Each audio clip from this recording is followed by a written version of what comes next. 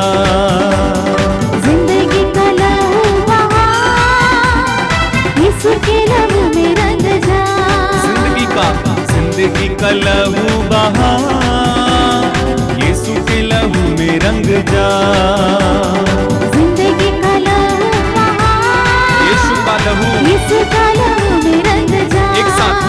तुझे चंगा किया है यीशु ने, उस दिल में तू अपने बसा। तालियां बजा के यीशु के लहू में रंग जा, यीशु के लहू में रंग जा, रंग जा। यीशु के लहू में रंग जा, यीशु के लहू में रंग जा।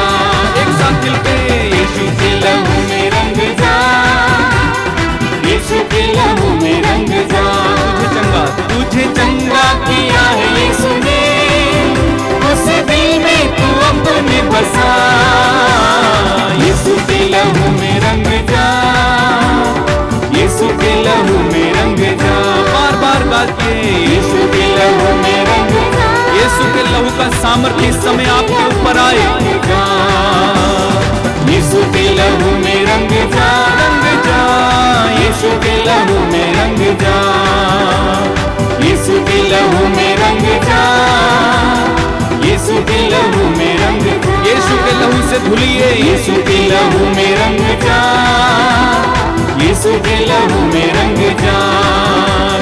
यीशु के लहू में रंग जा, यीशु के लहू में रंग जा, यीशु के लहू में रंग जा, यीशु के लहू में रंग जा, यीशु के लहू में रंग जा, यीशु के लहू में। स्तुति करें hallelujah hallelujah hallelujah hallelujah hallelujah hallelujah hallelujah hallelujah hallelujah hallelujah hallelujah hallelujah hallelujah hallelujah hallelujah hallelujah hallelujah hallelujah hallelujah.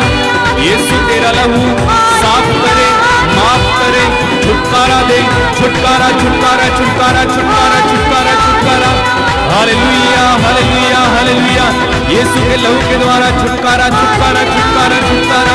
Hallelujah hallelujah hallelujah hallelujah hallelujah hallelujah hallelujah hallelujah hallelujah hallelujah hallelujah hallelujah hallelujah hallelujah hallelujah hallelujah hallelujah hallelujah hallelujah. आइए हम प्रार्थना करें। प्रभु को धन्यवाद दीजिए सुंदर समय के लिए। धन्यवाद दीजिए कि प्रभु का सानिध्य हमारे बीच में समय है। आप जहां कहीं भी बैठे हों, अपने को शांत करना, मौन धारण करना, सारी व्यस्तताओं को दूर रखना, इस सत्संग में पूर्ण हृदय से भाग लेने के लिए तैयार हो जाना। प्रभु हम सबको प्यार करते हैं, अपने पवित्र वचनों के द्वारा हमसे बोलना चाहते हैं, अपने पवित्र वचनों के द्वारा हमें दिशा प्रदान करना चाहते हैं। आंखें बंद कीजिए, हृदय खोलिए, प्रभु की उपस्थिति महसूस कीजिए। अपने जीवन की सारी पीड़ाओं के समय प्रभु के सामने लाइए। आपके हृदय में जो जो पीड़ाएं हैं, जो दर्द है, जो आशंकाएं हैं, पारिवारिक समस्याएं हैं, मानसिक तनाव है, सब कुछ को प्रभु के सामने लाइए।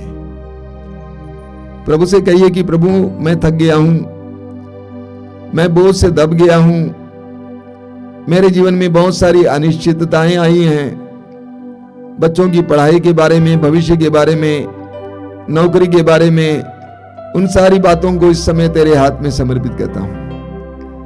अपने सारे बोझ को लेकर प्रभु मैं तेरे पास आया हूं, क्योंकि तूने कहा था कि ईमानदेह और बोझ से दबे लोगों तुम सबके सब मेरे पास आओ, मैं तुम्हें विश्राम दूंगा। सारे बोझ को लेकर मैं तेरे सामने आया हूं यीशु। मैं विश्वास करता हूं कि सत्संग के दौरान, इस प्रार्थना सभा के दौरान तू मुझे छुएगा, मेरे जीवन की परिस्थितियों को तू अपने हाथ में लेगा। जिस तरह तूने आंधी को शांति किया, उसी तरह मेरे मन के तनाव को तू शांत करेगा, परिवार के तनाव को तू शांत करेगा। मैं विश्वास करता हूं। समर्पित करते जाइए, समर्पित करते जाइए। पवित्र आत्मा से प्रार्थना कीजिए इस समय। आइए पवित्र आत्मा, जीवित ईश्वर की आत्मा, सर्वशक्तिमान की आत्मा, पुनर्जीवित यीशु की आत्मा हम पर उतर आइए, हमारे परिवार में आइए, इस सत्संग में आइए, इस संपूर्ण प्रार्थना सभा में आइए। इस समय तेरे पवित्र वचनों को सुनने वाले भाई बहनों पर आइए। आइए पवित्र आत्मा, मेरी बुद्धि को प्रकाशित करने के लिए, मेरे मन को प्रकाशित करने के लिए, मेरे हृदय को हल्का करने के लिए, मेरी अशांति को दूर करने के लिए, मेरे हृदय की घृणा को दूर करके प्रेम से भरने के लिए आइए पवित्र आत्मा, आइए पवित्र आत्मा, मेरे मन को यह जानने की कृपा देने के लिए कि ईश्वर को क्या प्रिय लगता है, मैं कैसे प्रभु को प्रसन्न कर सकता हूं, मुझे समझाने के लिए आइए पवित्र आत्मा, आइए पवित्र आत्मा। हमारे भाई बहन गीत में हमारी अगुवाई करेंगे, हम इस गीत को अपनी प्रार्थना बनाएंगे, उनके साथ मिलकर गाते जाएंगे।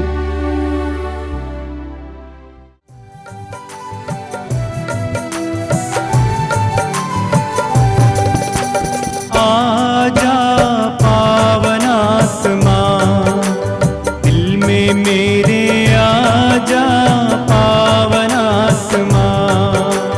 आजा पावन आत्मा, दिल में मेरे आजा पावन आत्मा।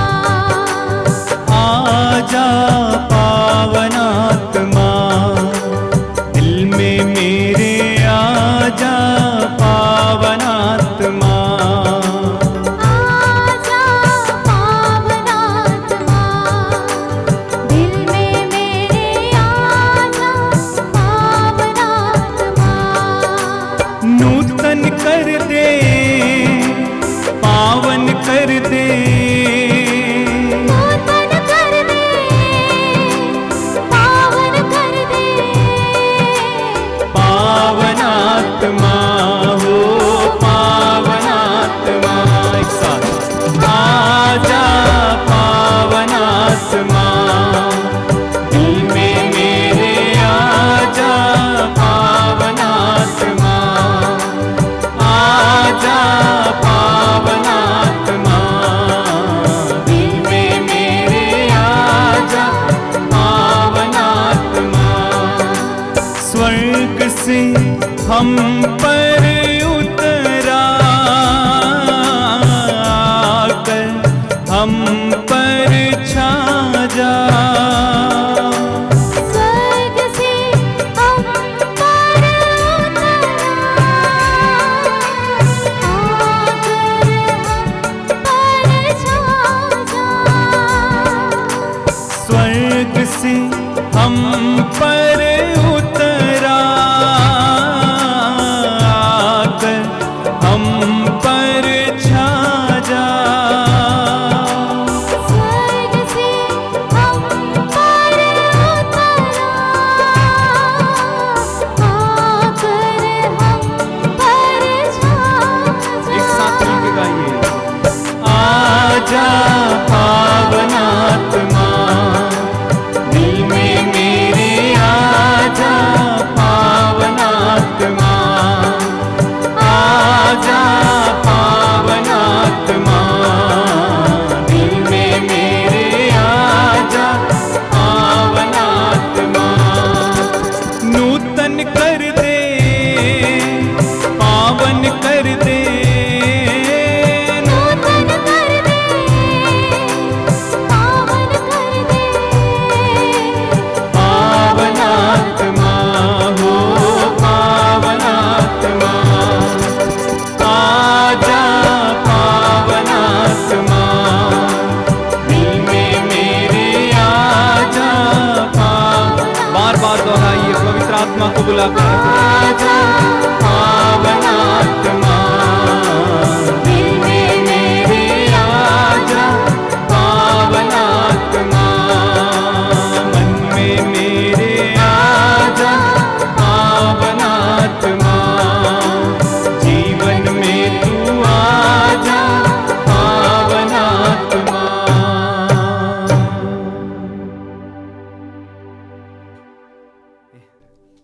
अपनी आंखें खोलें। सबको जय यीशु। मेरे प्रिय भाई और बहनों, आपने ख्याल किया होगा कि हर सत्संग में और हमारे हर आध्यात्मिक कार्यक्रम में हमने पवित्र वचन को जोड़ा है और विधिवत पवित्र वचन को सुनाने का प्रयास भी किया है। जहां तक सत्संग की बात है, हर रविवार को क्या संदेश आपके सामने रखना है, मैं बहुत प्रार्थना करके जो पवित्र आत्मा मुझे प्रेरणा देता है वही मैं रखता हूं। और इसलिए मैं अनुरोध करूंगा कि आप ये नहीं सोचना कि मेरे लिए लाभदायक कौन सा वचन है, ये नहीं सोचना है। हमें प्रभु की सारी शिक्षाओं को ग्रहण करना है। सुसमाचार में हम पढ़ेंगे यूहन्ना अध्याय 6 में, जब प्रभु यीशु अपने शरीर और रक्त के बारे में बता रहे थे, कई लोग ये कठोर शिक्षा है कहकर चले गए। ऐसा नहीं करना चाहिए। हमें पवित्र वचनों को अपनी सुविधा के अनुसार नहीं सुनना चाहिए, लाभ के लिए नहीं सुनना चाहिए। पवित्र वचन को सुनना चाहिए समझकर ये प्रभु की वाणी है और प्रभु हमसे वार्तालाप कर रहे हैं, हमसे बोल रहे हैं। इसलिए एक एक वचन पर जोर देंगे, एक एक वचन को ध्यान से सुनेंगे। मैं प्रभु को धन्यवाद देता हूं। इस सत्संग के दौरान बहुत सारे चमत्कार पूर्ण कार्य होते हैं।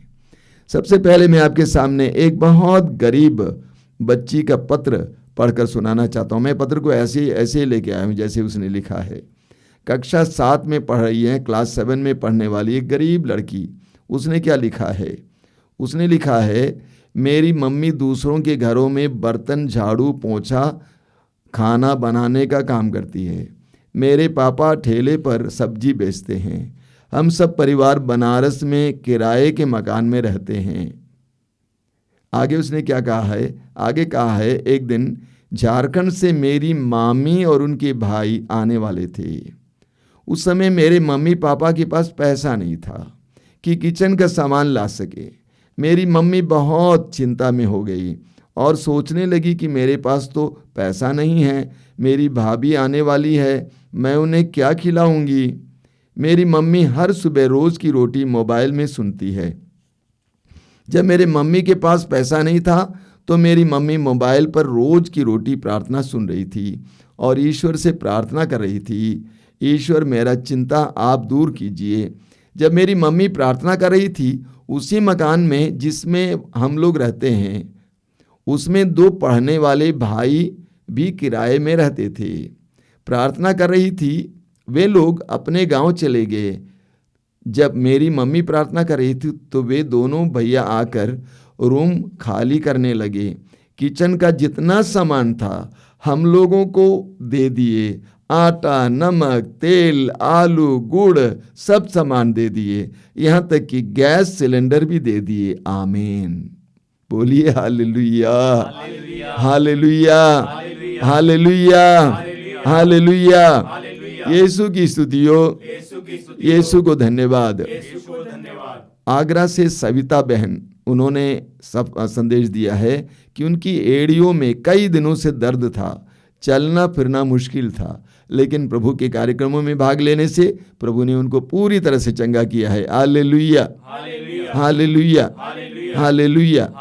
सिलीगुड़ी से एंजेला, उनके परिवार की स्थिति बहुत ही दर्दनाक थी। उनकी माँ को लकवे का रोग हो गया था, चल फिर नहीं पाती थी, पड़ी रहती थी। और उनके पिताजी ऐसे शराबी थे कि बर्तन बेच बेच कर शराब पीते थे। लेकिन जब से प्रार्थना में लीन हैं, विशेष करके हमारे कार्यक्रमों को देख रहे हैं, उसमें लीन हैं, उन्होंने कहा कि मेरी माँ अच्छी हो गई है और घर का पूरा काम करती हैं। करीब 55 साल की हैं, घर का पूरा काम करती हैं। पिताजी ने शराब छोड़ा है और हर रोज प्रार्थना के समय आते हैं और बोलते हैं, देखो समय हो गया, प्रार्थना लगाओ, हम लोग मिलकर प्रार्थना करेंगे। बोलिए hallelujah, hallelujah, hallelujah, hallelujah. Ambikapur से एक बहन ने, उन्होंने नाम नहीं बताया है, एक बहन ने संदेश भेजा है कि वो करीब 60 साल से ऊपर उम्र है, चल नहीं पाती थी, लेकिन हमारे प्रार्थना दल के लोगों को बताया गया, उन्होंने उनसे कहा कि आप क्षमा करना शुरू कीजिए और वे क्षमा करने लगी। 3 दिन के अंदर वो पूरी तरह से चंगी हो गई, आजकल अच्छी तरह चल फिर रही हैं। बोलिए hallelujah, hallelujah, hallelujah, hallelujah. Ranchi से इशिता तिर्की ने कहा कि इस पूरे कार्यक्रम के दौरान वे पूरी तरह से मन लगाकर भाग लेते हैं और उनकी बेटी एंजेलिना को एलर्जी था।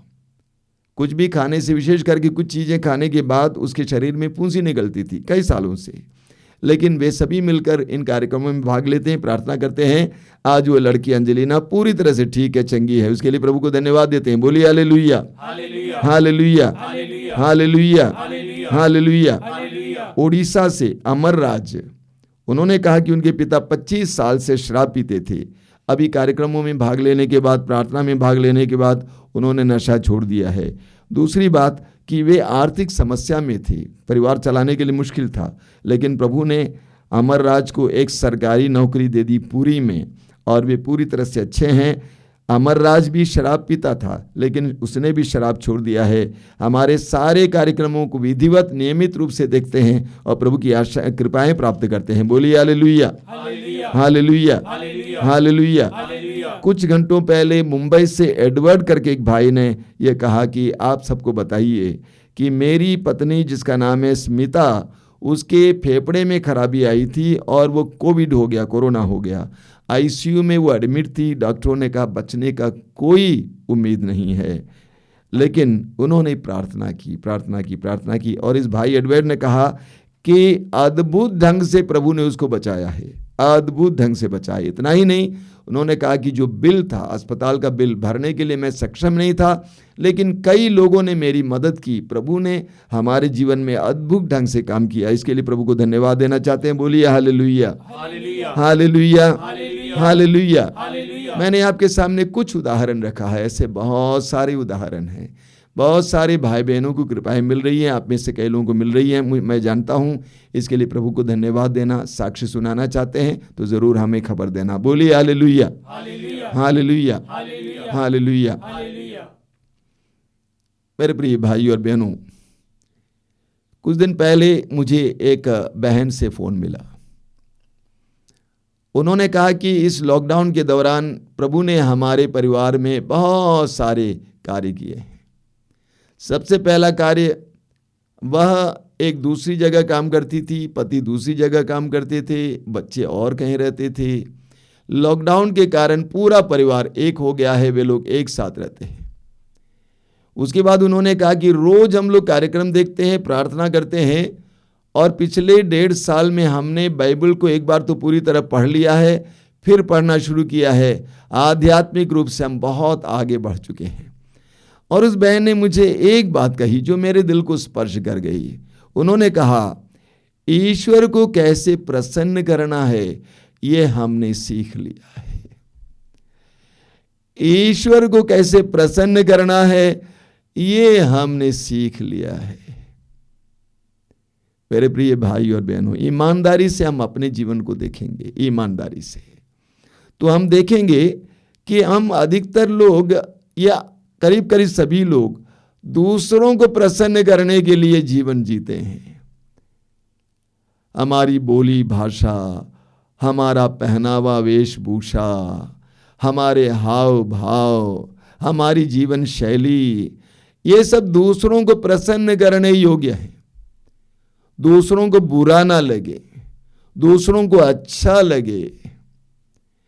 पति को खुश करने के लिए, प्रसन्न करने के लिए, पत्नी को प्रसन्न करने के लिए, बच्चों को प्रसन्न करने के लिए, माँ बाप को प्रसन्न करने के लिए, दोस्तों को प्रसन्न करने के लिए कुछ भी करने को तैयार है। यहाँ तक कि अपने विश्वास को छोड़ने, अपने धर्म को छोड़ने, प्रभु को छोड़ने के लिए भी लोग तैयार हैं।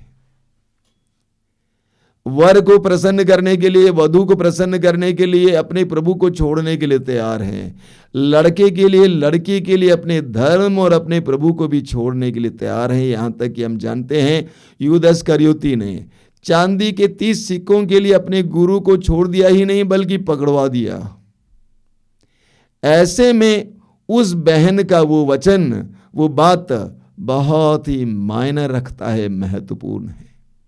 गलातियों के पत्र के अध्याय 1 वाक्य 10 में संत पौलुस अपने बारे में कहते हैं। संत पौलुस कहते हैं, मैं अब किसका कृपा पात्र बनने की कोशिश कर रहा हूं, मनुष्यों का अथवा ईश्वर का। मैं अब किसका कृपा पात्र बनने की कोशिश कर रहा हूं, मनुष्यों का अथवा ईश्वर का। क्या मैं मनुष्यों को प्रसन्न करना चाहता हूं? यदि मैं अब तक मनुष्यों को प्रसन्न करना चाहता तो मैं मसीह का सेवक नहीं होता। पौलुस कहते हैं कि मैं मनुष्यों को प्रसन्न करना नहीं चाहता हूं, मैं ईश्वर को प्रसन्न करना चाहता हूं। थिस्सलुनीकियों के पहले पत्र के अध्याय 2 के वाक्य 4 में संत पौलुस कहते हैं, ईश्वर जो हमारे हृदय को परखता है उसको प्रसन्न करना चाहिए। यही शिक्षा मैं लोगों को देता हूं। ईश्वर जो हमारे हृदय को परखता है उसको प्रसन्न करना चाहिए। एफेसियों के पत्र के अध्याय 5 उसके वाक्य 10 में संत पौलुस कहते हैं, आप इस बात का पता लगाते रहें कि प्रभु को क्या प्रिय है। बहुत सुंदर वचन है। आप इस बात का पता लगाते रहें कि प्रभु को क्या प्रिय है। पति को, पत्नी को, भाई बहन को, पड़ोसी को नहीं, आप ये पता लगाते रहें कि प्रभु को क्या प्रिय है। प्रभु यीशु स्वयं अपने बारे में कहते हैं, यूहन्ना अध्याय 8 वाक्य 29, जिसने मुझको भेजा वह मेरे साथ है, उसने मुझे अकेला नहीं छोड़ा। क्यों? क्योंकि मैं सदा वही करता हूं जो उसे अच्छा लगता है। प्रभु यीशु अपने बारे में कहते हैं, जिसने मुझको भेजा वह मेरे साथ है, उसने मुझे अकेला नहीं छोड़ा है। क्यों? क्योंकि मैं सदा वही करता हूं जो उसे अच्छा लगता है। इब्रानियों के पत्र के अध्याय 10 उसके वाक्य 6 में हम पढ़ते हैं, प्रभु यीशु के बारे में पौलुस लिखते हैं, क्या कहते हैं कि तू ना तो होम में और प्रायश्चित के बलिदान से प्रसन्न हुआ, इसलिए मैंने कहा कि मैं तेरी इच्छा पूरी करने आया हूं। तू ना तो होम से ना ही प्रायश्चित के बलिदान से प्रसन्न हुआ, इसलिए मैं तेरी इच्छा पूरी करने आया हूं। प्रभु यीशु का संपूर्ण जीवन ईश्वर की इच्छा पूरी करना था। उन्होंने ईश्वर की इच्छा पूरी करते हुए क्रूस के बलिदान को अपनाया, शर्मनाक मृत्यु, दर्दनाक मृत्यु को अपनाया। इसीलिए सुसमाचार में हम पढ़ेंगे, जब प्रभु प्रार्थना करते थे उस समय आकाशवाणी हुई, प्रभु की आवाज सुनाई दी, तू मेरा प्रिय पुत्र है, मैं तुझसे अत्यंत प्रसन्न हूं। तू मेरा प्रिय पुत्र है, मैं तुझसे अत्यंत प्रसन्न हूं। दूसरों को भी सुनाई दिया, यह मेरा प्रिय पुत्र है, इससे मैं अत्यंत प्रसन्न हूं। ईश्वर को प्रसन्न करने का प्रयास करना चाहिए। आप ये पता लगाते रहें कि प्रभु को क्या प्रिय है। ईश्वर को प्रसन्न करने से क्या होता है? यूहन्ना का पहला पत्र उसके अध्याय 3 वाक्य 22 में यूहन्ना क्या कहते हैं? यूहन्ना का पहला पत्र अध्याय 3 वाक्य 22 में यूहन्ना कहते हैं, हम उससे कुछ भी मांगेंगे वह हमें वही प्रदान करेगा, क्योंकि हम उसकी आज्ञाओं का पालन करते हैं और वही करते हैं जो उसे अच्छा लगता है। मेरे पीछे दोहराइए, बोलिए हालेलुया, हालेलुया। हम उससे जो कुछ मांगेंगे वह हमें वही प्रदान करेगा, क्योंकि हम उसकी आज्ञाओं का पालन करते हैं और वही करते हैं जो हम उसे अच्छा लगता है, जो उसे अच्छा लगता है। Hallelujah, hallelujah, hallelujah.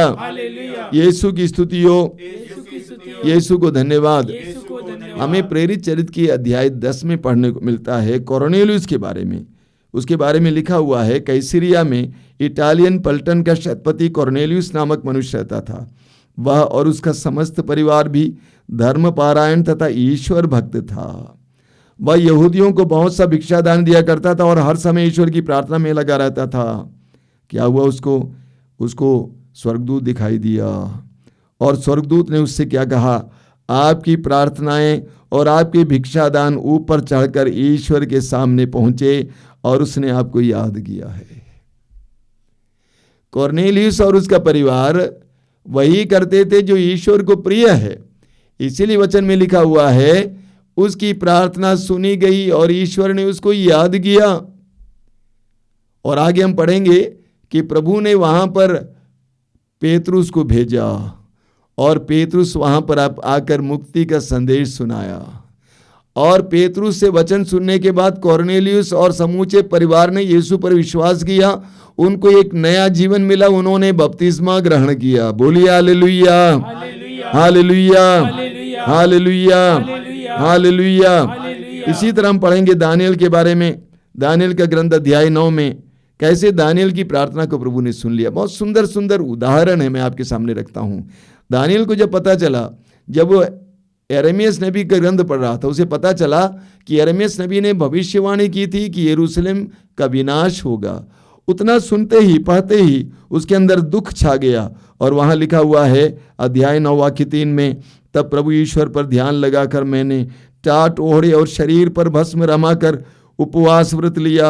मैंने अपनी प्रार्थनाएं प्रस्तुत करके इस प्रकार पापों की स्वीकारोक्ति की। आगे पढ़ेंगे वाक्य 23 में, स्वर्गदूत आता है और दानियल से कहता है, जब तुम्हारी प्रार्थना आरंभ हुई थी उसी समय मुझे आदेश मिला था और मैं उसे बताने आया हूं, तुम ईश्वर को अति प्रिय हो। दानियल की प्रार्थना सुनी गई क्योंकि दानियल ईश्वर को प्रसन्न करता था। इसीलिए दानियल की प्रार्थना सुनी गई और स्वर्गदूत आकर कहता है, मैं उस समय से तुम्हारे पास आकर बताना चाह रहा था कि तुम ईश्वर को प्रिय हो, क्योंकि तुम्हारी प्रार्थना, तुम ईश्वर को प्रिय हो, इसलिए तुम्हारी प्रार्थना भी सुनी जा रही है। हालेलुया, बोलिए हालेलुया, हालेलुया, हालेलुया। जब हम प्रभु को प्रसन्न करते हैं तो हमारी प्रार्थनाएं सुनी जाती हैं। आप पढ़ेंगे सूक्ति ग्रंथ के अध्याय 16 में, सूक्ति ग्रंथ अध्याय 16 वाक्य 7 में लिखा हुआ है, यदि प्रभु किसी के आचरण से प्रसन्न है तो वह उसके शत्रुओं से भी उसका मेल कराता है। बताइए, वचन में लिखा हुआ है, यदि प्रभु किसी के आचरण से प्रसन्न है तो वह उसके शत्रुओं से भी उसका मेल कराता है। यानी जब आप प्रभु को प्रसन्न करते हैं तो आपके शत्रु आपसे मेल करेंगे, आपके शत्रु आपके पास आएंगे, आपके शत्रु आपके सामने घुटने टेकेंगे। राजाओं के दूसरे ग्रंथ के अध्याय 18 में हम पढ़ेंगे राजा हेzekiah के बारे में, वाक्य 6 और 7। वहां पर हम पढ़ेंगे कि राजा हेzekiah ईश्वर को प्रसन्न करता था, ईश्वर से संयुक्त होकर जीवन जीता था, ईश्वर की बातों का पालन करता था। इसीलिए वहां पे लिखा हुआ है कि उसको सफलता मिलती थी। हम पढ़ेंगे असुर का राजा यहूदा पर आक्रमण करना चाहता था, यरूशलेम का सर्वनाश करना चाहता था, लेकिन इसलिए कि हेzekiah ईश्वर को प्रसन्न करता था, ईश्वर ने ऐसा नहीं होने दिया। ईश्वर ने अपने दूत को भेजकर हजारों सैनिकों को मार गिराया और वहां से राजा का पलायन करने के लिए मजबूर किया। जब हम ईश्वर को प्रसन्न करेंगे तो हमारे शत्रु भी हमसे मेल करेंगे, वे हमारे अधीन हो जाएंगे। उपदेशक ग्रंथ के अध्याय 7 उसके वाक्य 26 में लिखा हुआ है, उपदेशक ग्रंथ अध्याय 7 वाक्य 26 में, हाँ, वहां पर नारी को प्रलोभन का कारण बताया गया है। लेकिन इस प्रलोभन से वचन में क्या लिखा हुआ है, इस प्रलोभन से वे लोग बचते हैं जो प्रभु को प्रसन्न करते हैं। जब आप प्रभु को प्रसन्न करने वाला जीवन जीते हैं तो अनायास ही आप प्रलोभन से बच जाएंगे। जब आप प्रभु को प्रिय कार्य करते हैं, प्रिय बातें बोलते हैं, प्रिय जीवन जीते हैं तो आपको प्रभु प्रलोभनों से बचा के रखेंगे। बोलिए हालेलुया, हालेलुया, हालेलुया। बाइबल से मैं कुछ उदाहरण आपके सामने रखता हूं। सबसे पहला है हाबिल की भेंट, हाबिल का उदाहरण। हाबिल के बारे में उत्पत्ति ग्रंथ के अध्याय 4 में आपको पढ़ने को मिलेगा कि हाबिल और काइन, आदम के 2 बच्चे, 2 संतान। काइन ने अपने खेत से कुछ उपज प्रभु को चढ़ाया क्योंकि वो किसान था, लेकिन हाबिल भेड़ चराता था, भेड़ की रखवाली करता था। हाबिल के बारे में वाक्य 4 में लिखा हुआ है, उसने सर्वोत्तम भेड़ों के बच्चे ईश्वर को चढ़ाया। हाबिल ने सर्वोत्तम भेड़ों के बच्चे प्रभु को चढ़ाया, पहला उठे, और प्रभु हाबिल की भेंट से प्रसन्न हुए। क्यों प्रसन्न हुए? क्योंकि हाबिल ने सर्वोत्तम भेड़ों के पहला उठे चढ़ाया, सर्वोत्तम। मैं अक्सर लोगों से कहा करता हूं, एक रहस्य सीखो, give the best to God, सर्वोत्तम ईश्वर को दे दो। एक भाई जी थे जो हर महीने आश्रम की मदद करते थे, बहुत अच्छे पोस्ट पे थे, विशेष करके आश्रम में प्रसाद वितरण के लिए उनकी मदद मिलती थी। एक बार मैंने उनको धन्यवाद का पत्र भेजा। उन्होंने कहा कि मुझे आपके धन्यवाद के पत्र की आवश्यकता नहीं है। ये कई साल पहले की बात है।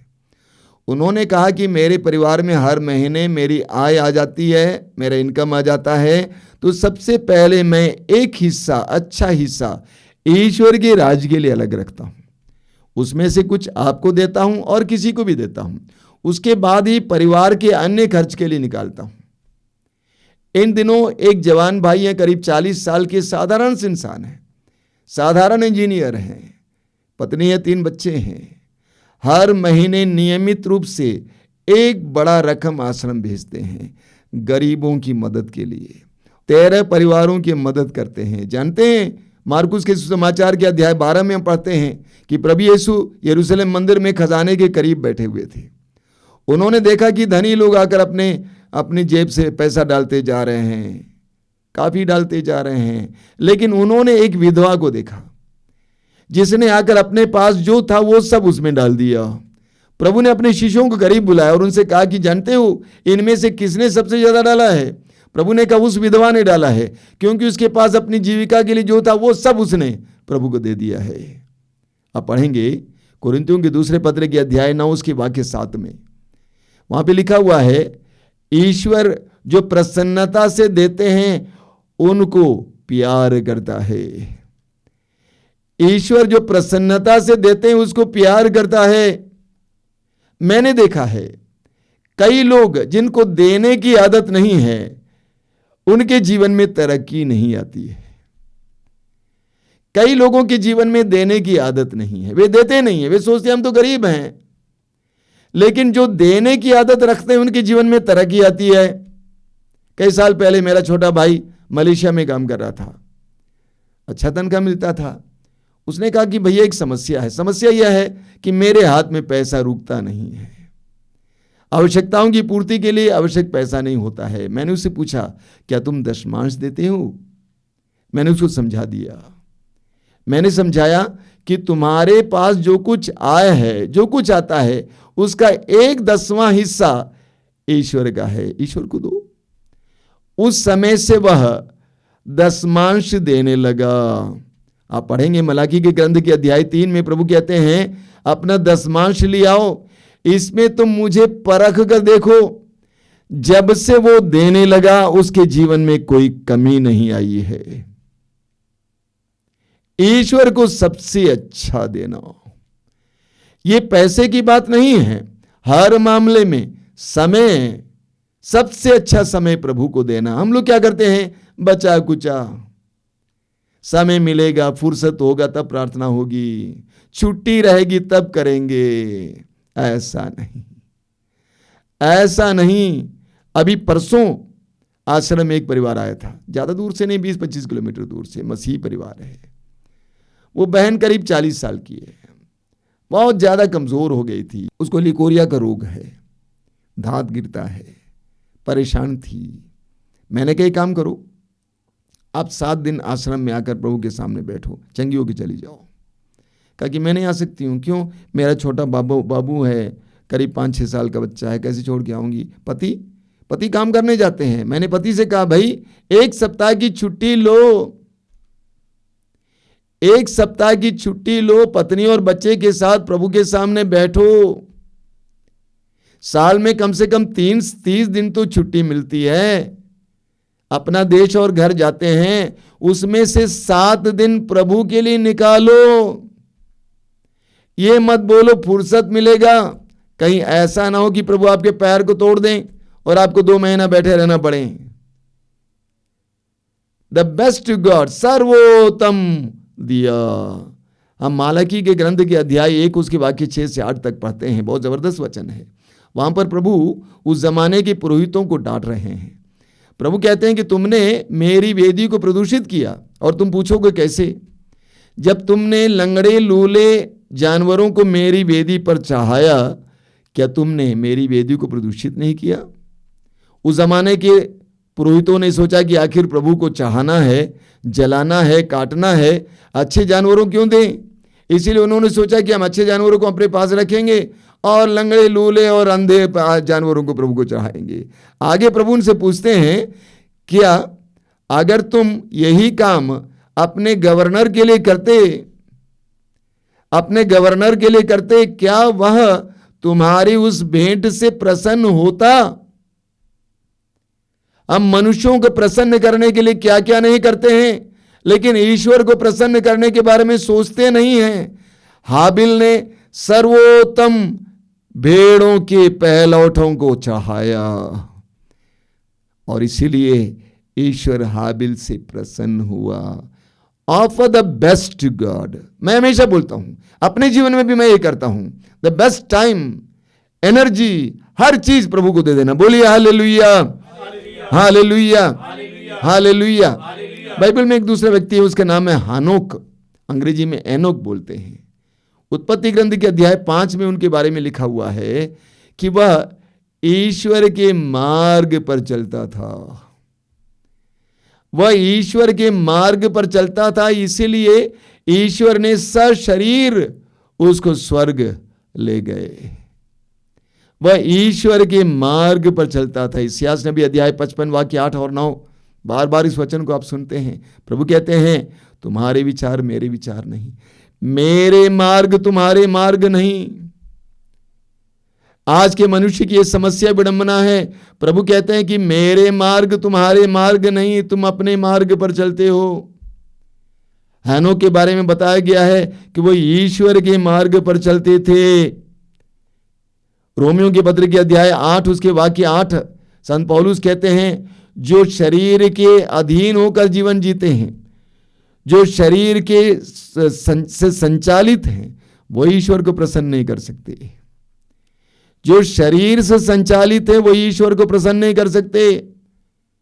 याकूब का पत्र अध्याय 4 वाक्य 4 संत याकूब कहते हैं, क्या तुम ये नहीं जानते कि संसार से मित्रता का मतलब है ईश्वर से शत्रुता? जो संसार से मित्र होना चाहता है वो ईश्वर का शत्रु बन जाता है। जो संसार के अनुसार चलता है वो ईश्वर को प्रसन्न नहीं कर सकता है। जो शरीर के अनुसार जीवन जीता वो ईश्वर को प्रसन्न नहीं कर सकता है। हम हैनोक के बारे में पढ़ते हैं कि वह ईश्वर के मार्ग पर चलता था। अंग्रेजी में इसका अनुवाद दूसरा है, वहां पे लिखा हुआ है, he walked with God. He walked with God मतलब वो ईश्वर के साथ चलता था हनोक। इसीलिए इब्रानी अध्याय 11 वाक्य 5 में संत पौलुस कहते हैं, उसने ईश्वर को प्रसन्न किया और इसीलिए ईश्वर उसको सशरीर स्वर्ग में उठा लिए। बोलिए हालेलुया, हालेलुया, हालेलुया। राजाओं के पहले ग्रंथ में हम सुलेमान के बारे में पढ़ते हैं। राजा सुलेमान अध्याय 3 में राजा सुलेमान इस्राएल का राजा चुना गया था। ईश्वर ने अभिषेक दिया। उसके बाद ईश्वर ने सुलेमान को सपने में दर्शन दिया। ईश्वर ने सपने में दर्शन दिया उस जवान राजा सुलेमान को और पूछा, सुलेमान बोल, मैं तुम्हें क्या दूं? मैं तुम्हें क्या दूं बोल। तो सुलेमान ने क्या मांगा? धन मांगा, संपत्ति मांगा, वैभव मांगा, सोना सेना मांगा, लंबी आयु मांगा, यश मांगा? बिल्कुल नहीं। सुलेमान ने कहा कि प्रभु, आपने मुझे इतने बड़े राष्ट्र का राजा बनाया है, मैं आपसे क्या मांगूं? उसने कहा कि मुझे विवेक दीजिए। उसने कहा, प्रभु मुझे विवेक दीजिए ताकि मैं भले बुरे को पहचान सकूं। मुझे विवेक दीजिए ताकि मैं भले बुरे को पहचान सकूं और न्यायपूर्वक अपने लोगों पर शासन कर सकूं। राजाओं के पहले ग्रंथ अध्याय 3 में हम राजा सुलेमान के बारे में पढ़ते हैं। ईश्वर ने सुलेमान को उसकी युवावस्था में इस्राएल का राजा बनाया और राजा बनाने के बाद एक दिन रात के सपने में ईश्वर ने दर्शन दिया और पूछा, सुलेमान बोल, मैं तुम्हें क्या दूं? सुलेमान बोल, मैं तुम्हें क्या दूं? तो सुलेमान ने क्या मांगा? धन मांगा, संपत्ति मांगी, वैभव मांगा, यश मांगा, लंबी आयु मांगा, सोना मांगा, सेना मांगा, दुश्मनों पर जीत मांगा। वचन में हम पढ़ते हैं, सुलेमान ने कहा कि मेरे ईश्वर, तूने मुझे अपने पिता दाऊद का सिंहासन दे दिया और इतने बड़े राष्ट्र का राजा बना दिया। मैं तुझसे क्या मांगूं? तू मुझे विवेक देना। तू मुझे विवेक देना ताकि मैं भले और बुरे को पहचान सकूं और अपने लोगों पर न्याय के साथ शासन कर सकूं। आगे लिखा हुआ है वाक्य 10 से, सुलेमान का यह निवेदन प्रभु को अच्छा लगा। सुलेमान का यह निवेदन प्रभु को अच्छा लगा। प्रभु ने उससे कहा, तुमने अपने लिए ना तो लंबी आयु मांगी, ना धन संपत्ति और ना अपने शत्रुओं का विनाश, तुमने न्याय करने का विवेक मांगा है। इसलिए मैं तुम्हारी इच्छा पूरी करूंगा। मैं तुमको ऐसी बुद्धि और ऐसा विवेक प्रदान करूंगा कि तुम्हारे समान न तो कोई पहले कोई था और न बाद में कभी कोई होगा। और जो तुमने नहीं मांगा मैं वो भी तुम्हें दे देता हूं। जो तुमने नहीं मांगा वो भी मैं तुम्हें दे देता हूं, अर्थात ऐसी धन संपत्ति तथा ऐसा ऐश्वर्य जिससे कोई भी राजा तुम्हारी बराबरी नहीं कर पाएगा। सुलेमान की प्रार्थना से प्रभु खुश हुए, प्रसन्न हुए। उसने सांसारिक चीजें नहीं मांगी, बल्कि उसने आध्यात्मिक गुण मांगा, विवेक मांगा। इसलिए ईश्वर सुलेमान से प्रसन्न हुआ। बोलिए हालेलुया, हालेलुया, हालेलुया, हालेलुया। प्रभु यीशु की मां हमारी माता मरियम हमारे लिए एक दूसरा उदाहरण है। वहां पर हम पढ़ेंगे, स्वर्गदूत गब्रियल मां मरियम के पास आता है। लूकास अध्याय 1 वाक्य 28 में कहते हैं, प्रणाम प्रभु की कृपा पात्री, प्रभु आपके साथ है। प्रणाम प्रभु की कृपा पात्री, प्रभु आपके साथ है। अंग्रेजी में इसका अनुवाद दूसरा कुछ है, वहां पे लिखा हुआ है फेवर्ड वन ऑफ गॉड, यानी ईश्वर की दृष्टि में प्रिय। मां मरियम ईश्वर की दृष्टि में कैसे प्रिय बनी कि मुक्तिदाता की मां बने? कैसे प्रिय बनी? उनके विश्वास और नम्रता के द्वारा। इब्रानियों के पत्र की अध्याय 11 वाक्य 6 में हम पढ़ते हैं। इब्रानियों का पत्र अध्याय 11 वाक्य 6 में संत पौलुस कहते हैं, विश्वास के अभाव में कोई भी ईश्वर का कृपा पात्र नहीं बन सकता। अंग्रेजी में इसका अनुवाद दूसरा कुछ है, no one can please God without faith, यानी विश्वास के अभाव में कोई भी ईश्वर को प्रसन्न नहीं कर सकता है। माता मरियम ने अपनी नम्रता और विश्वास के द्वारा ईश्वर को प्रसन्न किया।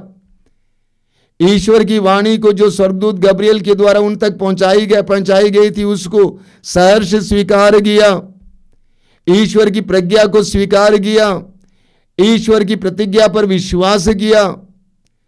एलिजबेथ कहती है बाद में मां मरियम से, धन्य है आप जिसने ये विश्वास किया कि ईश्वर ने जो प्रतिज्ञा की वो पूरी हो जाएगी। तो मां मरियम के विश्वास के द्वारा वह ईश्वर की दृष्टि में प्रिय बनी।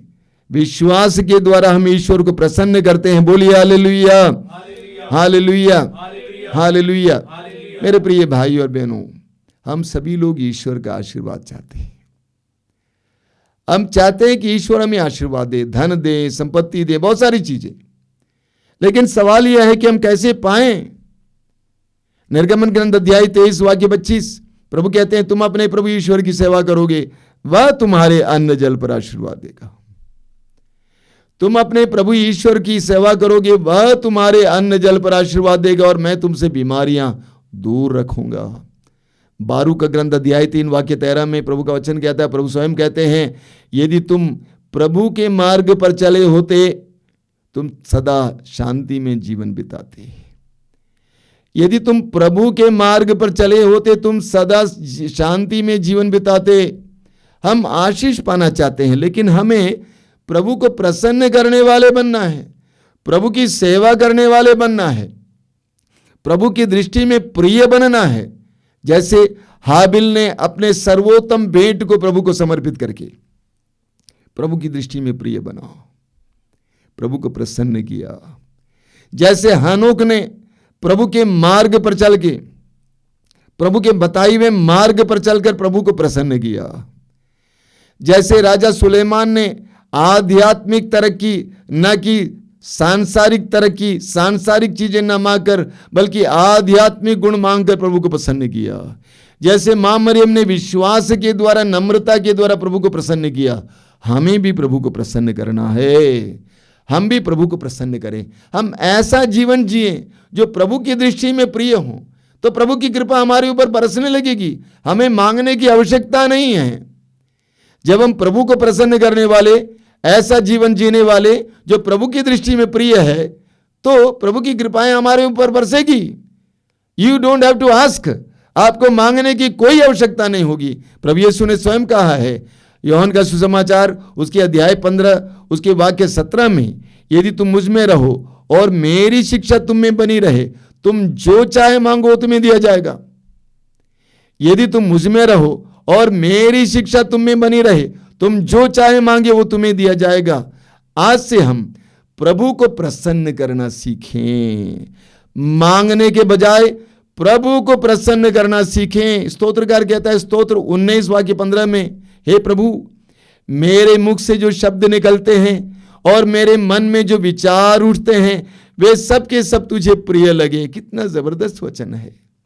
हे प्रभु, मेरे मुख से जो शब्द निकलते हैं और मेरे मन में जो विचार उठते हैं, वे सब के सब तुझे प्रिय लगे। हम इस वचन को बार बार दोहराते जाएंगे। मेरे मुख से जो शब्द निकलते हैं और मेरे मन में जो विचार उठते हैं, वे सब के सब तुझे प्रिय लगे, तुझे प्रिय लगे, तुझे प्रिय लगे। आइए हम प्रार्थना करें। धन्यवाद देते हैं प्रभु इस सुंदर समय के लिए, तेरे पवित्र वचनों के लिए धन्यवाद देते हैं। तू अपने पवित्र वचनों के द्वारा हमें समझाता है कि हमें कैसा जीवन जीना है, क्या करना है। प्रभु, हम स्वार्थी हैं, हम सिर्फ वही चाहते हैं जो हम सोचते हैं हमारे लिए अच्छा है। हमें तेरे पवित्र वचनों को सुनने की कृपा दीजिए, हमें ढूंढने की कृपा दीजिए, पता लगाने की कृपा दीजिए कि तुझे क्या प्रिय लगता है। हम जानते हैं कि अगर हम तुझे प्रसन्न करेंगे तो हमारी आवश्यकताओं को पूर्ण करेगा, क्योंकि तू ही हमारा मुक्तिदाता है, तू ही हमारा प्रभु है, मालिक है। हमारा काम है तुझे प्रसन्न करना और तुम्हारा काम है हमारा काम करना। प्रभु यीशु, हमें इस सत्य को समझाइए, हमें प्रज्ञा का वरदान दीजिए, हाबिल की तरह, हानोक की तरह, राजा सुलेमान की तरह, मूसा की तरह, इब्राहिम की तरह, मां मरियम की तरह तेरी इच्छा को पूर्ण करने के लिए, तुझे प्रसन्न करने के लिए हमें कृपा दीजिए, ताकि तू हमारी आवश्यकताओं को पूर्ण करता रहेगा। हमारी चिंताएं तेरी चिंताएं बनेंगी। कृपा दीजिए यीशु, कृपा दीजिए। धन्यवाद प्रभु, तेरी स्तुति, तेरी आराधना, तेरी महिमा।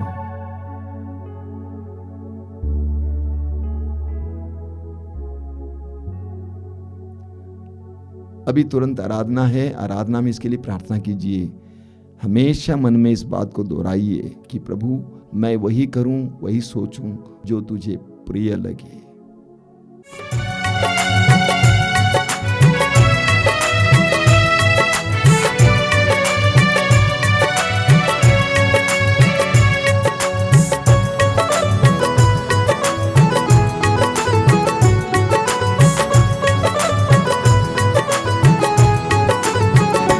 तेरे बंदे तुझे छूना चाहते हैं, ओ आजा यीशु राजा।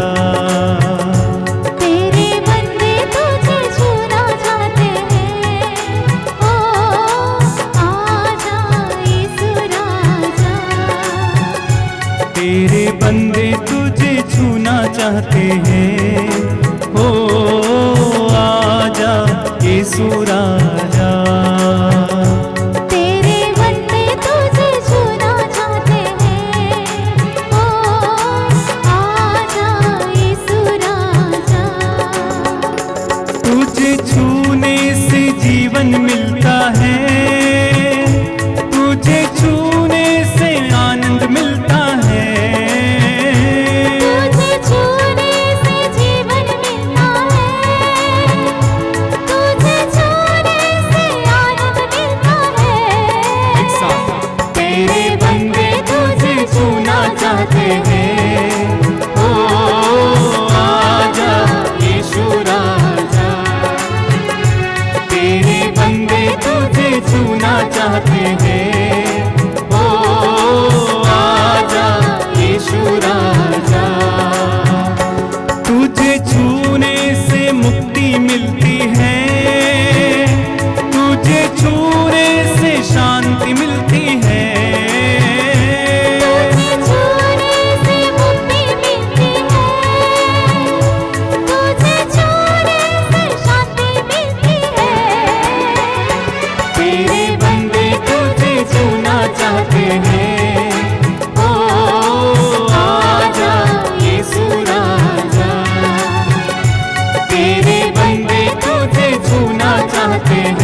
छूना चाहते हैं।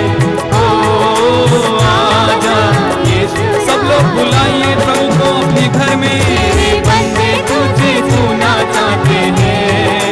ओ आजा यीशु। हाँ, तेरे बंदे तुझे छूना चाहते हैं। ओ आजा यीशु राजा। आजा यीशु राजा। आजा यीशु राजा। ओ आजा। स्तुति करें hallelujah hallelujah hallelujah hallelujah hallelujah hallelujah. Yeshu प्रभु तेरी आराधना महिमा स्तुति। आराधना आराधना आराधना आराधना आराधना आराधना। अब्बा पिता तेरी आराधना। Hallelujah hallelujah hallelujah hallelujah. Yeshu Yeshu Yeshu Yeshu Yeshu Yeshu Yeshu Yeshu. Hallelujah hallelujah. आराधना आराधना आराधना आराधना। शलमा बला बला बला बला। आराधना आराधना आराधना आराधना आराधना आराधना आराधना आराधना आराधना। Hallelujah hallelujah hallelujah hallelujah hallelujah hallelujah hallelujah.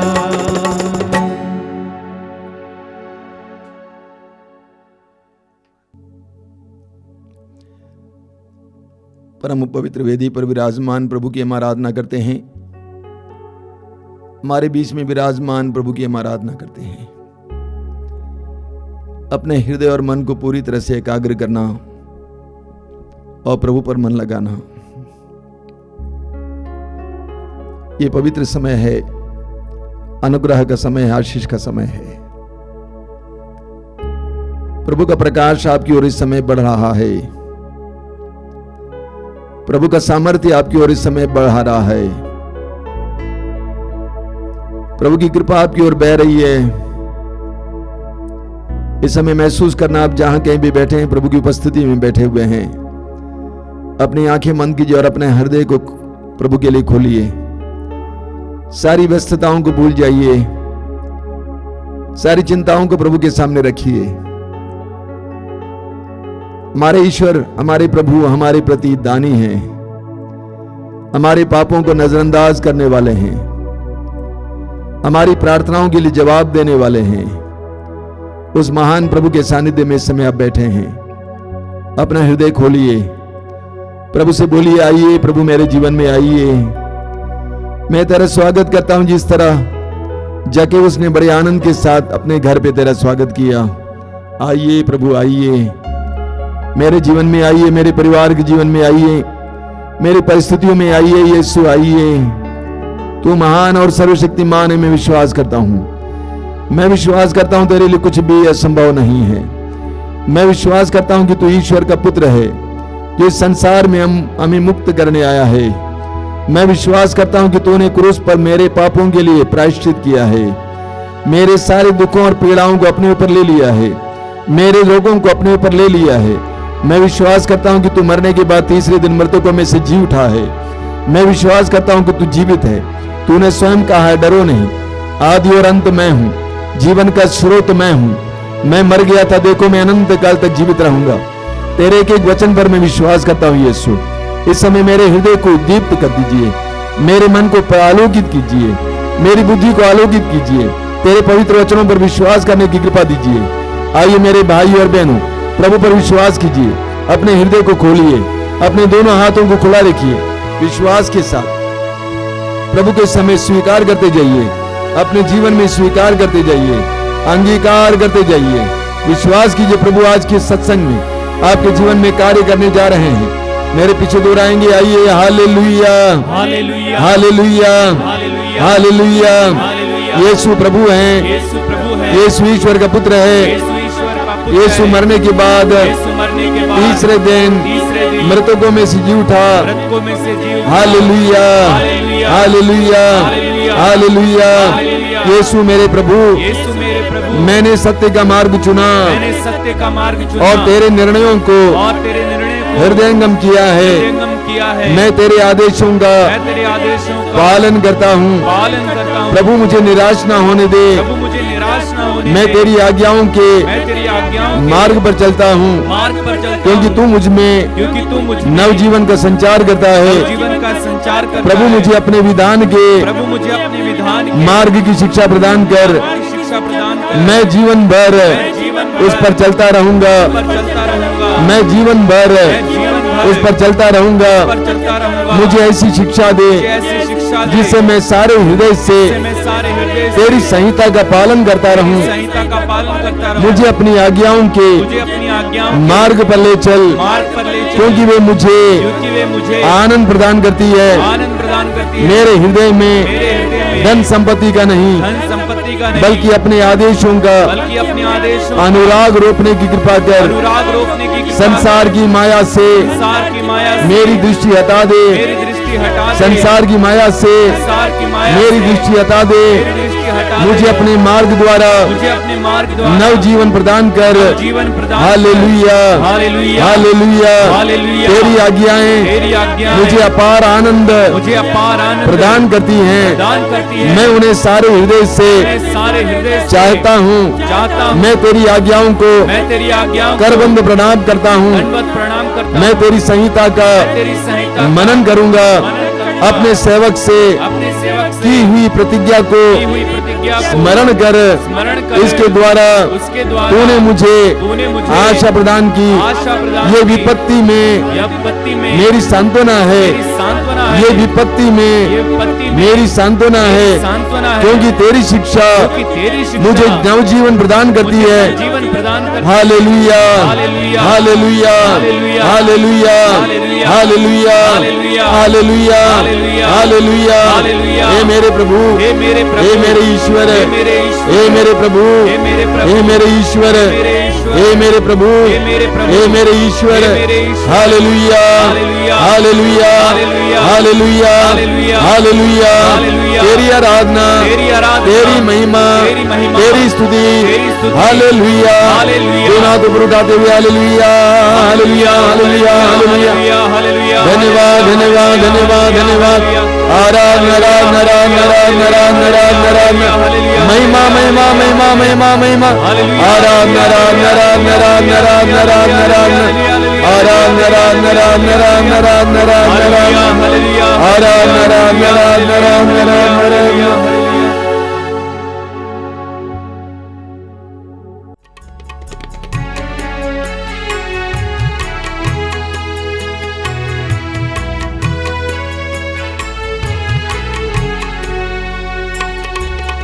आराधना, आराधना, आराधना हे प्रभु। आराधना,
अपनी आंखें खोलिए।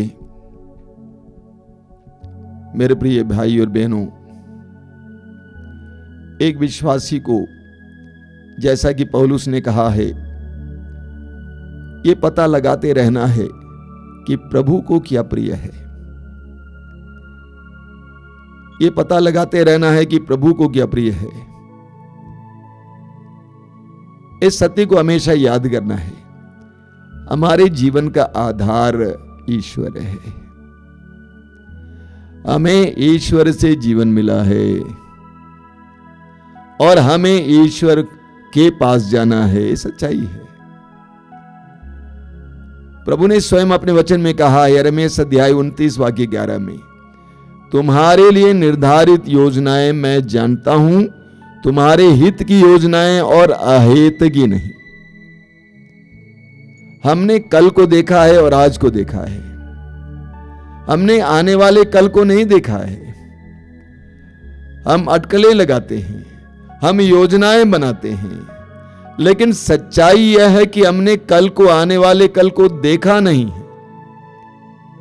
और इसीलिए जब हम इस बात पर मनन करते हैं कि मेरे जीवन का मकसद क्या है, प्रभु कहते हैं, तुम्हारे लिए निर्धारित योजनाएं मैं जानता हूं। हमारे लिए निर्धारित योजनाएं जानने वाले, हमारे हृदय को परखने वाले, उस प्रभु को प्रसन्न करना, उस प्रभु की इच्छा ही हमारे लिए सबसे अच्छी योजना है। कितने ही लोग अपने जीवन में बहुत सारी योजनाएं बनाते, सपने बनाते हैं, पूरे नहीं होते हैं।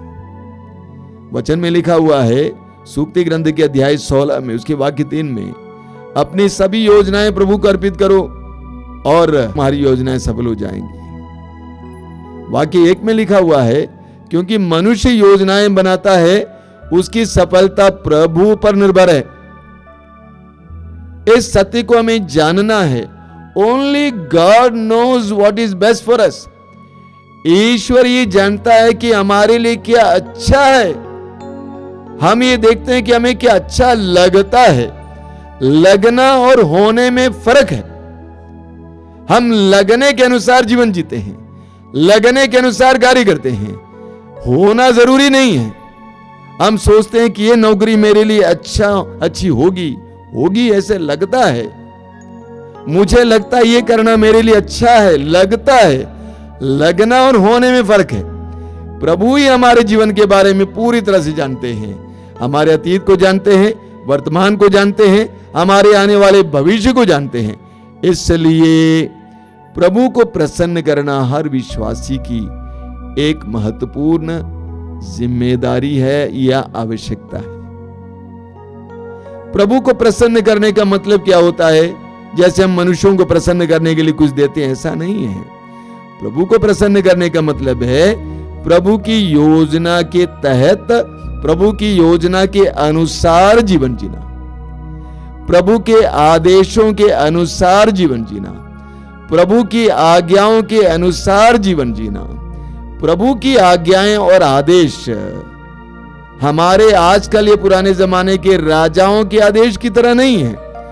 प्रभु का आदेश, प्रभु की योजनाएं हमारे हित की योजनाएं हैं, हमारे लिए आवश्यक और अच्छी योजनाएं हैं। इसलिए प्रभु को प्रसन्न करने का मतलब है प्रभु की योजनाएं जानना और उसके अनुसार जीवन जीना। हम पढ़ेंगे यूहन्ना के सुसमाचार के अध्याय 15 उसके वाक्य 7 में प्रभु यीशु कहते हैं, यदि तुम मुझ में रहो और मेरी शिक्षा तुम में बनी रहे तो तुम जो चाहे मांगो वो तुम्हें दिया जाएगा। कितनी जबरदस्त प्रतिज्ञा है। प्रभु कहते हैं यदि तुम मुझ में रहो और मेरी शिक्षा तुम में बनी रहे तो तुम जो चाहे मांगो वो तुम्हें दिया जाएगा। इस्यास नबी अध्याय 48 वाक्य 18 में प्रभु कहते हैं, यदि तुमने मेरी आज्ञाओं का पालन किया होता तो तुम्हारी सुख शांति नदी की तरह उमड़ती रहती। यदि तुमने मेरी आज्ञाओं का पालन किया होता तो तुम्हारी सुख शांति नदी की तरह उमड़ती रहती, लेकिन तुमने ऐसा किया नहीं। तुम अपने छोटे दिमाग से सोचते हो, तुम अपने छोटे दिल से सोचते हो, तुम लोगों की बातों को सुनते हो, उनको प्रसन्न करने की कोशिश करते हो, उनकी बातों के अनुसार जीने की कोशिश करते हो। एक विश्वासी को यह पता लगाते रहना है कि प्रभु को क्या प्रिय है। मेरी इच्छा है कि मैं ये करूं, मेरी इच्छा है कि मैं एक नया मकान बनाऊं, मेरी इच्छा यह है कि नौकरी पकड़ूं, ये धंधा शुरू करूं। लेकिन एक विश्वासी को पता लगाना है क्या प्रभु की ये इच्छा है कि नहीं, प्रभु को क्या प्रिय है कि नहीं, क्या प्रभु को अच्छा लगता है कि नहीं। यह बहुत बड़ी आवश्यकता है। हमारी समस्याओं का मुख्य कारण यह है, हम अपने मार्ग पर चलते हैं, अपनी इच्छा के अनुसार चलते हैं, अपने को प्रसन्न करते हैं, अपने लोगों को प्रसन्न करते हैं, समाज को प्रसन्न करते हैं, ईश्वर की इच्छा को नहीं ढूंढते हैं। आज से हमें ईश्वर की इच्छा ढूंढनी है। ईश्वर क्या चाहता है, जैसे हमारे मुसलमान भाई बहन कहते हैं इंशाअल्लाह, यानी अगर ईश्वर की इच्छा होगी तो अपने आप को समर्पित कीजिए, आंखें बंद कीजिए। हमने अपनी जिंदगी को कैसे बर्बाद कर डाली है, अपनी अटकलों में, अपनी स्वेच्छाओं में, अपने मनमानी जीवन के द्वारा, मनपसंद कार्यों के द्वारा हमने अपने आप को परेशान कर डाला है। बारूक का ग्रंथ अध्याय 3 वाक्य 13 में प्रभु कहते हैं, यदि तुम प्रभु के मार्ग पर चले होते तो तुम जीवन भर शांति का जीवन जीते, सदा के लिए शांति का जीवन जीते। आज हम प्रभु के हाथ में समर्पित हो जाएं, अपने आप को समर्पित कीजिए। पौलुस की इस बात को याद कीजिए। पौलुस कहते हैं, अब पता लगाते रहें कि प्रभु को क्या प्रिय है। मुझे नहीं, मेरी पत्नी को नहीं, मेरे बच्चों को नहीं, बल्कि प्रभु को क्या प्रिय है। खतरों से बचने के लिए जरूरी है प्रार्थना कीजिए। इस समय प्रभु से प्रार्थना कीजिए, प्रभु मुझ पर दया कर, मेरे परिवार पर दया कर, मुझे तेरी इच्छा को ढूंढने की कृपा दीजिए, मुझे मनमानी जिंदगी जीने ना दें, तेरी इच्छा जानने की कृपा दीजिए, तुझे प्रसन्न करने की कृपा दीजिए। प्रभु यीशु, तूने स्वयं अपने पिता को प्रसन्न किया। तेरे पिता ने बार बार तुझसे कहा कि तू मेरा प्रिय पुत्र है, मैं तुझसे अत्यंत प्रसन्न हूं। तू मेरा प्रिय पुत्र है, मैं तुझसे अत्यंत प्रसन्न हूं। प्रभु यीशु, मां मरियम से स्वर्गदूत ने कहा, अब्राहम प्रभु की कृपा पात्री, ईश्वर की दृष्टि में प्रिय, मुझे सिखाइए, मुझे तेरे मार्ग पर चलना सिखाइए, हानों की तरह तेरे साथ जीना सिखाइए, चलना सिखाइए, हाबिल की तरह तुझे सबसे अच्छी भेंट चढ़ाना सिखाइए, सुलेमान राजा की तरह विवेक मांगना सिखाइए, आध्यात्मिक गुण मांगना सिखाइए, संसार से मेरे मुंह को हटाइए, मुझे सच्चाई सिखाइए। अपने दोनों हाथ खुला रखिए। इस समय प्रभु से प्रार्थना करते जाइए, प्रभु से बोलिए, प्रभु मेरी बुद्धि को खोल, मुझे प्रज्ञा दीजिए, मुझे विवेक दीजिए। इस समय राजा सुलेमान की तरह मैं भी कहना चाहता हूँ, मुझे प्रज्ञा दीजिए, मुझे विवेक दीजिए, मुझे समझदारी दीजिए। दोनों हाथ ऊपर उठाएंगे, स्वतंत्र रूप से समय प्रभु की स्तुति करते हुए इसके लिए प्रार्थना करते जाएंगे। Hallelujah, hallelujah, hallelujah, hallelujah. ऊंची आवाज में स्वतंत्र होकर प्रभु से प्रार्थना कीजिए। प्रज्ञा विवेक, प्रज्ञा विवेक, प्रज्ञा विवेक, प्रज्ञा विवेक। प्रभु यीशु प्रज्ञा का वरदान दीजिए। आइए पवित्र आत्मा तेरी जनता को प्रज्ञा का वरदान दीजिए, विवेक का वरदान दीजिए, विवेक का वरदान दीजिए, प्रज्ञा का वरदान दीजिए। तुझे क्या पसंद है ये जानने की कृपा दीजिए, तुझे क्या पसंद है ये जानने की कृपा दीजिए। Hallelujah, hallelujah, hallelujah, hallelujah, hallelujah, hallelujah, hallelujah.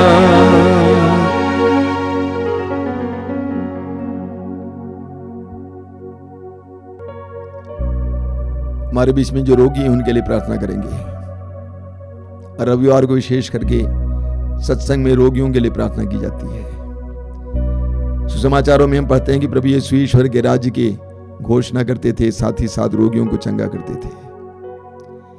प्रभु जहां कहीं भी जाते थे वहां पे भीड़ की भीड़ यीशु के पास आती थी यीशु से चंगाई पाने के लिए। प्रभु यीशु ने रोगियों के सिर पर हाथ रखकर चंगा किया या बोलकर चंगा किया। प्रभु यीशु ने रोगियों के प्रति अपनी दया को प्रकट किया, ईश्वर की करुणा को प्रकट किया। रोगियों को देखकर प्रभु यीशु के हृदय में तरस आया, दया आई, करुणा उमड़ पड़ी। वही प्रभु यीशु इस समय हमारे बीच में विराजमान है। वही प्रभु यीशु इस समय हमारे बीच में विराजमान है। आज हमारे ऊपर भी वो दया दिखा रहे हैं। आपके दर्द पीड़ा को इस समय देख रहे हैं। आपकी पीड़ा को इस समय देख रहे हैं। The Lord is seeing you right now. यीशु आपको देख रहे हैं। यूहन्ना के सुसमाचार के अध्याय 5 में पढ़ते हैं, प्रभु यीशु मंदिर के बगल में जो कुंड था, बेतसदा कुंड, उस कुंड के पास आए और उसके चारों ओर जो रोगी पड़े हुए थे, प्रभु ने चारों ओर भ्रमण करके देखा और उस रोगी के पास आए जो 38 वर्षों से बीमार पड़ा हुआ था। यीशु आपको इस समय देख रहे हैं। यीशु आपके रोग को जानते हैं। यीशु आपकी पीड़ाओं को जानते हैं। यीशु जानते हैं कि आप कितने गंभीर रूप से रोगी हैं। यीशु जानते हैं कि आपके शरीर के कहां खराबी है। यीशु रोगियों के वैद्य हैं, वैद्यों के वैद्य, डॉक्टरों के डॉक्टर। यीशु आपके करीब इस समय, महसूस कीजिए। यीशु के हाथों में अपने रोग को दीजिए। विश्वास करना कि यीशु इस समय आपको छू रहे हैं। The Lord is touching you. यीशु आपको स्पर्श कर रहे हैं। यीशु आपको छू रहे हैं। यीशु आपको स्पर्श कर रहे हैं। यीशु आपको चंगा कर रहे हैं। यीशु का सामर्थ्य आपके शरीर में इस समय बह रहा है। यीशु के पवित्र रक्त की योग्यता आपके शरीर में इस समय बह रही है। यीशु इस समय कार्य कर रहे हैं। चमत्कार और चिन्ह प्रकट हो रहे हैं। अंधकार में प्रकाश, अंधकार में प्रकाश, अंधकार में प्रकाश। यीशु तेरे नाम कर बंधनों से आजादी मिल रहे हैं। बंधनों से आजादी हो रही है। बंधनों से आजादी हो रही है। धन्यवाद, धन्यवाद, धन्यवाद। स्तुति करते जाएंगे, स्तुति करते जाएंगे। हालेलुया, हालेलुया, स्तुति कीजिए, स्तुति कीजिए, स्तुति कीजिए। यीशु के परम पावन नाम, यीशु के शक्तिशाली नाम पर, यीशु के परम पावन नाम पर, शक्तिशाली नाम पर रोगियों को चंगाई मिले, रोगियों को चंगाई मिले, रोगियों को चंगाई मिले। चंगाई, चंगाई, चंगाई, चंगाई, चंगाई, चंगाई, चंगाई, चंगाई, चंगाई। बड़े से बड़े रोग से, गंभीर से गंभीर रोग से चंगाई, चंगाई, चंगाई, चंगाई, चंगाई। Hallelujah, hallelujah, hallelujah, hallelujah.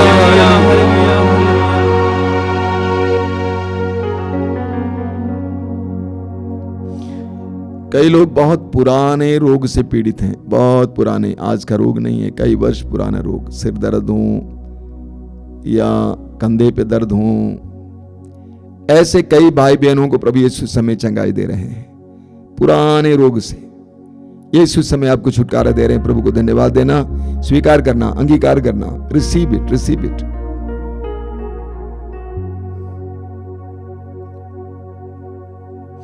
कई लोगों के दिल में बहुत ज्यादा कटुता है, कठोरता है।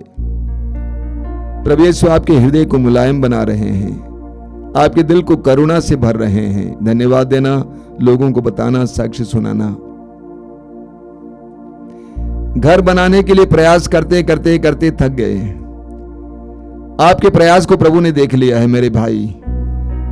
आज इसी वर्ष आप मकान बनाएंगे, उसके बाद सबके सामने साक्ष्य सुनाना। प्रभु आपके साथ हो। 2 महीने के अंदर काम शुरू करना। धन्यवाद यीशु। जितना पैसा है उससे काम शुरू करना, हल्के में काम शुरू करना, प्रभु पूरा करेंगे। धन्यवाद यीशु। कई लोगों के मन में कई दिनों से या वर्षों से किसी के प्रति गुस्सा है। प्रभु कहते हैं क्षमा करना सीखो।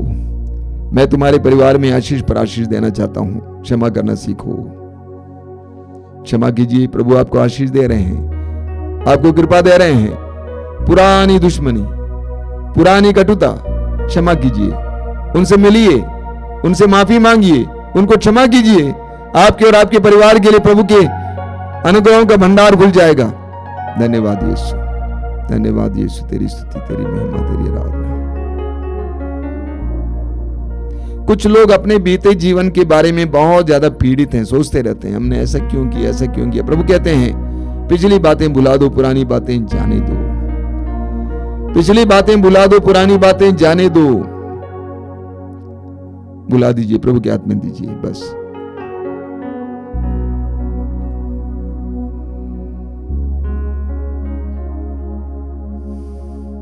धन्यवाद यीशु, धन्यवाद। अभी तुरंत आशीष है। आशीष से पहले मैं कुछ सूचनाएं देना चाहता हूं हर सप्ताह की तरह।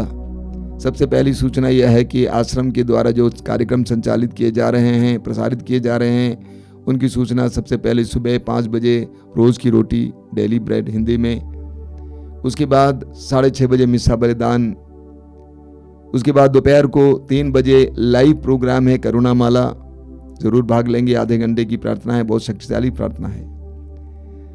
रात को 9 बजे से 10 बजे तक लाइव प्रोग्राम है कृपा धारा, वो भी शक्तिशाली प्रार्थना है, जरूर उसमें भाग लेंगे। इसके अलावा हर मंगलवार को शाम को 5 बजे युवाओं के लिए युवा तरंग, और हर शुक्रवार को शाम को 7 बजे पवित्र रक्ताभिषेक प्रार्थना, और हर रविवार को सुबह 5 बजे मिस्सा बलिदान, और रविवार को दोपहर को 12 बजे मातृधाम सत्संग।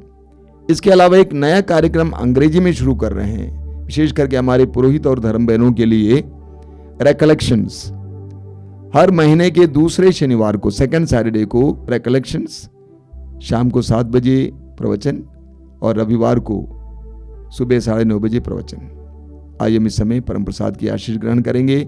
जो लोग तेल और पानी लाए हैं इस समय अपने हाथ में उठा के पकड़ेंगे और प्रभु से प्रार्थना करेंगे, प्रभु इस तेल और जल को शुद्ध करना, पवित्र करना, तेरा सानिध्य इसमें आवे, तेरी शक्ति इसमें आवे। जो भी इसको धारण करे, ग्रहण करे, उनको चंगाई मिले, बंधनों से आजादी मिले। इस समय अपने हाथ में उठा के पकड़ेंगे।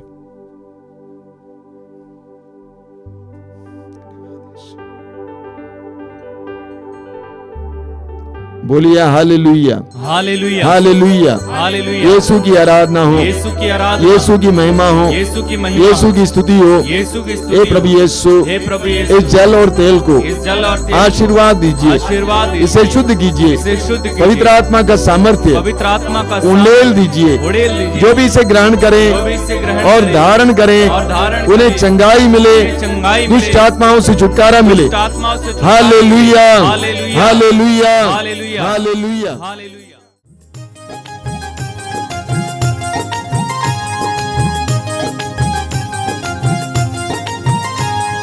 धन्यवाद यीशु का, धन्यवाद यीशु का, धन्यवाद यीशु का, धन्यवाद यीशु का। हालेलुया, राजाओं के राजा का, प्रभुओं के प्रभु का, धन्यवाद यीशु का। हालेलुया, राजाओं के राजा का, प्रभुओं के प्रभु का, धन्यवाद यीशु का। गुणगान करे उनका, गुणगान करे उनका, गुणगान करे उनका, गुणगान करे उनका। हालेलुया, राजाओं के राजा का, प्रभुओं के प्रभु का, गुणगान करे उनका। हालेलुया, राजाओं के राजा का, प्रभुओं के प्रभु का, गुणगान करे उनका।